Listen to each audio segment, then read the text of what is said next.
India की सबसे खूबसूरत जगहों में से एक और नेचर के सबसे करीब ये है मेघालय। एक ऐसी जगह जहां बादल सिर्फ आसमान में नहीं बल्कि ज़मीन पर भी चलते हैं। एक ऐसी जगह जहां नेचर और इंसान साथ मिलकर रहते हैं। एक ऐसी जगह जिसके हर कोने में एक खूबसूरत वाटरफॉल है। बस ऐसी ही एक जगह है मेघालय की इन खूबसूरत खासी हिल्स में, जिसका नाम है चेरापूंजी।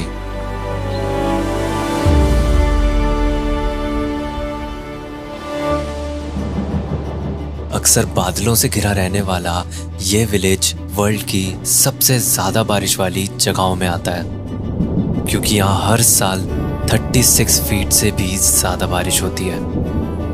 और ऐसे यूनिक मौसम पर नजर रखने के लिए यहाँ पर एक यूनिक सी बिल्डिंग भी है। ये फुटबॉल की शेप की बिल्डिंग है मीटियोरोलॉजिकल स्टेशन, जो यहाँ के वेदर की रिसर्च के लिए बना हुआ है। चेरापूंजी को एक्सप्लेन करने की मुझे कोई ज़रूरत ही नहीं है। मतलब मैं ऐसे ही बस रोड से जा रहा था और ये एक वाटरफॉल मिल गया। और ऐसे ही पता नहीं आपको कितने सारे वाटरफॉल मिल जाएंगे, ना जिनका कोई नाम है ना कोई ऐसे कोई टूरिस्ट स्पॉट है, कुछ भी नहीं है। और कितना ब्यूटीफुल और कितना रिलैक्सिंग सा होता है, मतलब ऐसे छोटा सा वाटरफॉल मिल जाए।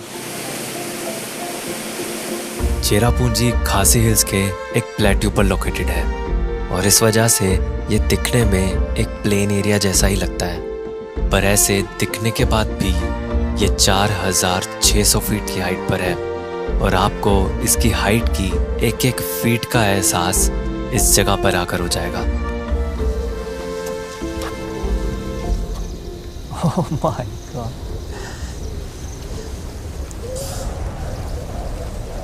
बिलीव ही नहीं हो रहा कि ऐसी जगहें होती भी हैं। मतलब ऐसा लग रहा है कहीं तक भी देख सकते हैं हम, मतलब कोई एंड ही नहीं है उसका।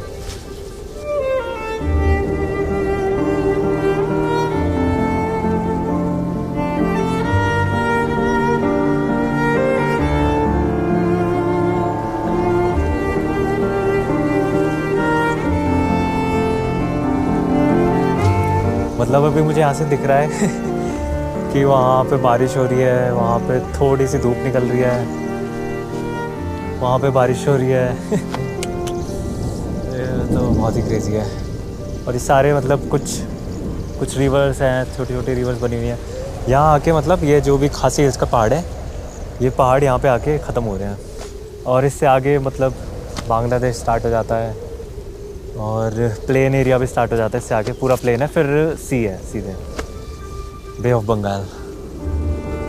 और यहाँ से जो नज़ारा दिखता है उससे मेरी तरह आप भी बस देखते रह जाएंगे। चेरापूंजी के पास ही है एक और विलेज तायरना, जहाँ मुझे मेरा अब तक का देखा सबसे खूबसूरत ब्रिज दिखने वाला था। और इस छोटे से विलेज से ही उस ब्रिज का रास्ता शुरू होता है।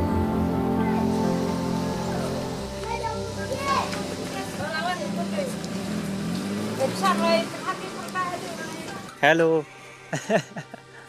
हेलो खुबलाई। Hello hello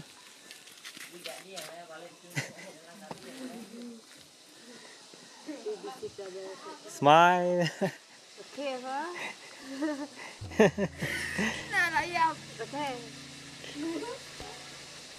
thank you. यहाँ के कुछ लोगों से मिलने के बाद मैंने इस ब्रिज का ट्रैक शुरू किया। और उस ब्रिज तक जाना भी बहुत मुश्किल है, क्योंकि उसके लिए आपको 10-12 नहीं बल्कि 3500 सीढ़ियाँ उतरनी पड़ती हैं।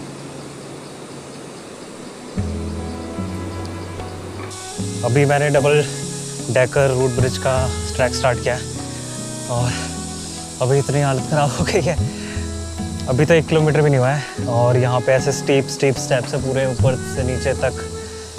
जहाँ पे विलेज में नीचे लोग रहते हैं उनको भी डेली ये सारे स्टेप्स अप डाउन चढ़ के ही अपने सारी चीज़ें लानी होती हैं, जो भी उनको खाने वगैरह की चीज़ चाहिए होती है या फिर बच्चे स्कूल भी इसी वाले रास्ते से जाते हैं, डेली वो अप डाउन करते हैं इस वाले ट्रैक को, जो भी हमसे तो मेरा बहुत ही मुश्किल है।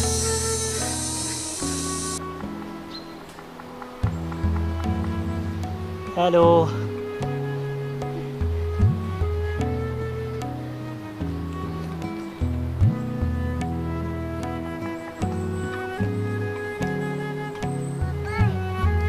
आप रोज करते हैं daily up and down, daily up and down? Okay.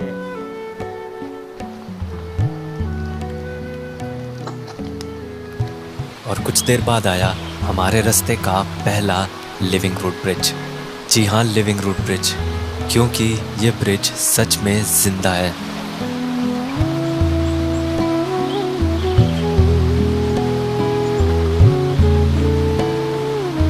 ये ब्रिज बना है इन्हीं पेड़ों की रूट्स यानी जड़ों से, और जिस पेड़ की ये रूट्स हैं वो है ये रबर ट्री।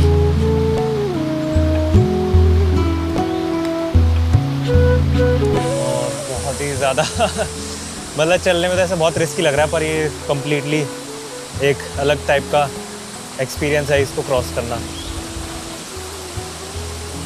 अभी ये देख रहे हो आप, जैसे ये नीचे लकड़ी के प्लैंक्स, कुछ लकड़ी के फट्टे लगाए हुए हैं, और ये सारे ये जो भी मटेरियल है सारी पेड़ की रूट्स हैं।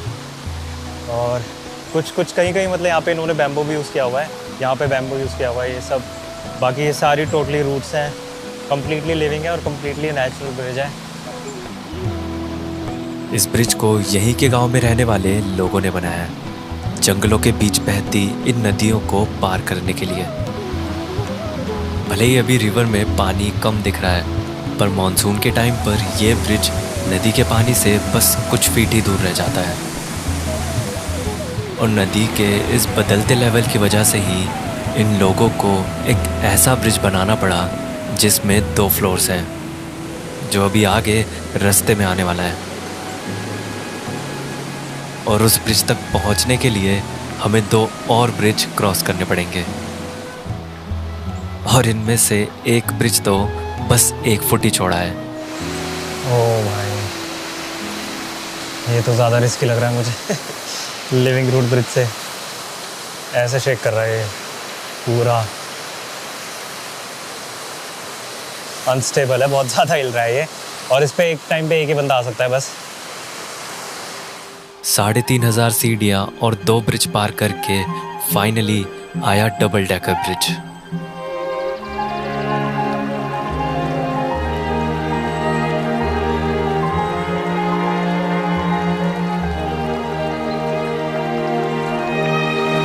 डबल डेक वाला ये ब्रिज पहले बस सिंगल डेक ही था, पर कभी कभी नदी का लेवल बढ़ने पर नीचे वाला ब्रिज डूब जाता था, तो इन लोगों ने इसी ब्रिज पर एक और ब्रिज बना दिया, जिससे अभी हर मौसम में नदी पार कर सकते हैं। ये ब्रिज एक बहुत बड़ा एग्जाम्पल है बायो इंजीनियरिंग का, जिसको यहाँ की खासी कम्युनिटी ने बड़ी मेहनत से बनाया है, क्योंकि कई 100 साल पहले इस ब्रिज को इन लोगों ने सिर्फ इस पतली सी रूट से शुरू किया था।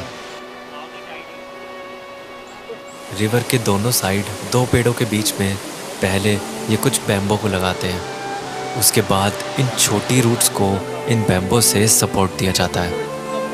We have to put bamboo from here to that side, and then we have to take this road now and put inside the bamboo, but this road they will follow from here to that side, and then no need to do anything. After 10 years it will be stronger. जिससे ये roots कुछ सालों बाद लंबी होकर आपस में बंध जाती हैं, और ऐसे ही कई सालों तक इन हजारों रूट्स को बांधने के बाद बनता है ये लिविंग रूट ब्रिज, जो अभी भी हर गुजरते साल के साथ बढ़ रहा है। यहाँ के लोगों के साथ साथ ये ब्रिज रिवर क्रॉस करने में कई जानवरों को भी हेल्प करता है। और इतना ही नहीं, बल्कि ये ब्रिज बायोडाइवर्सिटी को भी सपोर्ट करता है, जिससे ये कई प्लांट्स और स्पीशीज का अब घर बन चुका है।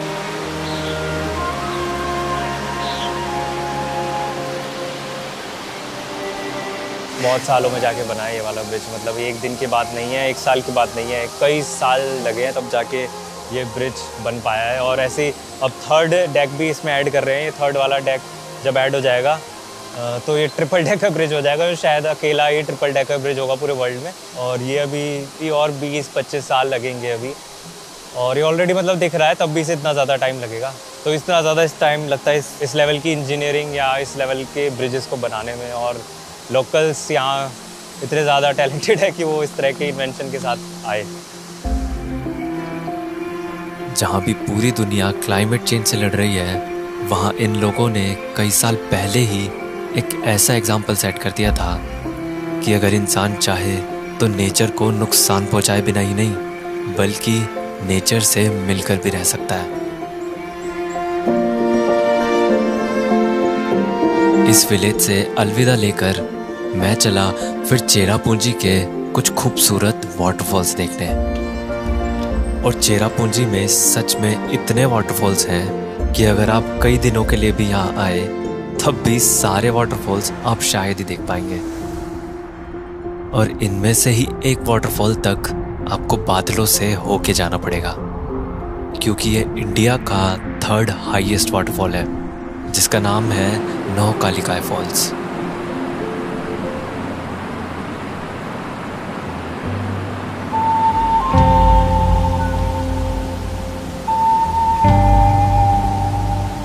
जिसका व्यू देखते ही आप एक अलग दुनिया में खो जाते हो। ये वाटरफॉल इतनी हाइट पर है कि ये अक्सर बादलों में ही रहता है, और बादलों से इस वाटरफॉल का ये खूबसूरत नज़ारा और भी खूबसूरत हो जाता है।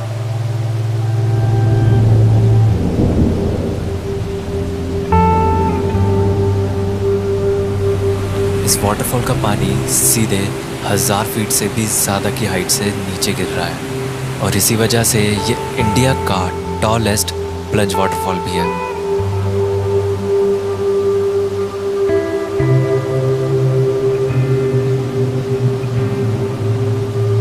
और इस वाटरफॉल से थोड़ी ही दूर है ये लिंगसेर फॉल्स, जो एक बहुत ही खूबसूरत स्टेप वाटरफॉल है।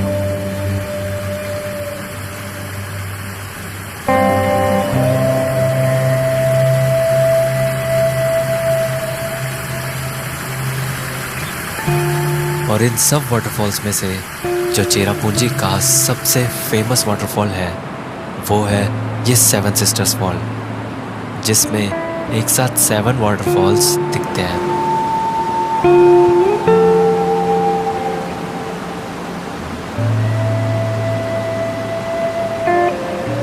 अब तक मेघालय की हमने इतनी सारी नेचर और खूबसूरती से भरी जगहें देखी, जिसमें कई सारे विलेजेस थे, पर मेघालय की एक ऐसी सिटी है जो इतनी ब्यूटीफुल है कि उसे स्कॉटलैंड ऑफ ईस्ट कहा जाता है। यह है मेघालय की कैपिटल सिटी शिलोंग।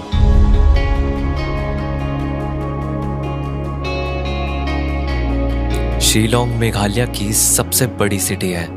ये इतनी बड़ी सिटी है कि इसका कुछ पार्ट 5000 फीट की हाइट पर है और कुछ 6500 फीट की हाइट पर। खूबसूरत आर्किटेक्चर और खूबसूरत नज़ारे, यहाँ सब कुछ है। और यहाँ पर हर रोज़ बहुत ही ब्यूटीफुल सनसेट भी होता है।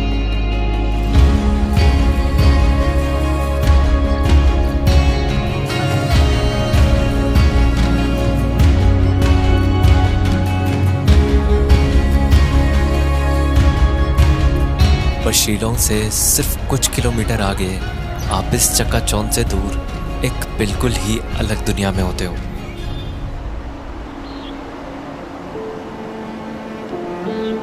ये खूबसूरत जगह है लाइतलुम कैनियन।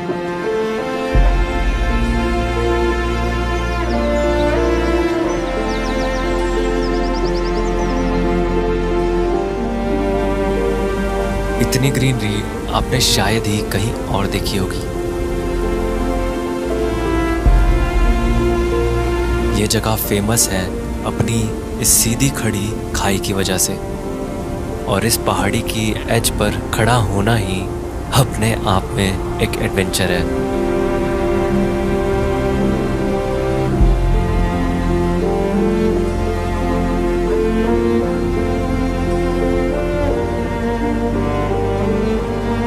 यहाँ की खूबसूरती से मैं पहले ही इतना हैरान था कि थोड़ी देर में मुझे पता चला यहाँ के एक हिडन वाटरफॉल के बारे में। लाइटलूम कैनियन से बस कुछ दूर हाइक करते हुए मैंने एक रिवर को फॉलो किया और रिवर के उस पार जो नज़ारा था,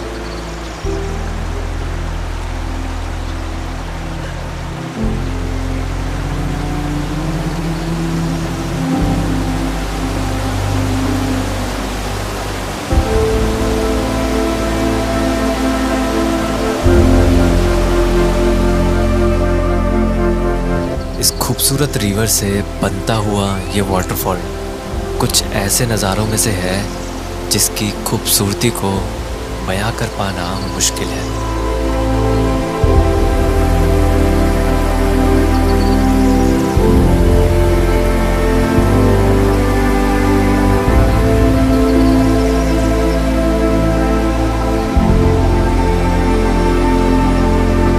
कुछ देर यहाँ रुककर मुझे ऐसा लगा जैसे इन नज़ारों ने सपने और हकीकत का फ़र्क ख़त्म कर दिया हो।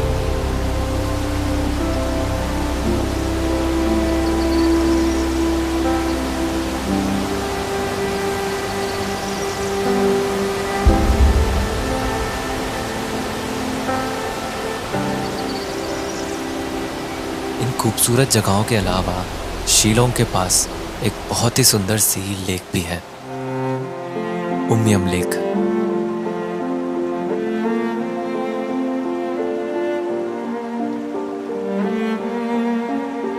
(225 स्क्वायर किलोमीटर की एरिया में फैली ये लेक मेघालय की सबसे बड़ी लेक है और इसी वजह से इसे लोकली बड़ा पानी भी कहा जाता है। ये लेक एक रिजर्वॉयर लेक है जो उमियम रिवर पर डैम बनाने की वजह से बनी है और इसके किनारे पर बैठकर इन खूबसूरत आइलैंड और फॉरेस्ट को देखते देखते वक्त कहाँ निकल जाएगा आपको पता भी नहीं चलेगा।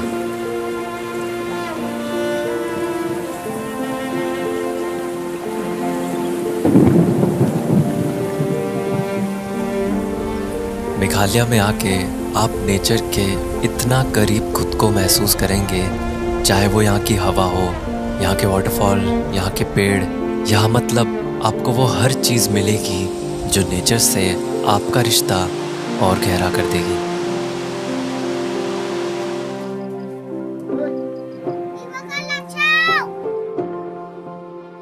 हमें ये तो पता चल जाता है कि हमारे अंदर किसी विटामिन की कमी है या डेफिशिएंसी है या पानी की कमी है, पर जब आप किसी ऐसी जगह पर आते हैं अपने कंक्रीट के शहरों से दूर, तो समझ आता है कि हम लोग कितना नेचर डेफिशिएंट है। हम नेचर को मदर नेचर तो कहते हैं, पर भूल जाते हैं हम इसका ही हिस्सा हैं। तो भला इससे दूर कैसे रह सकते हैं।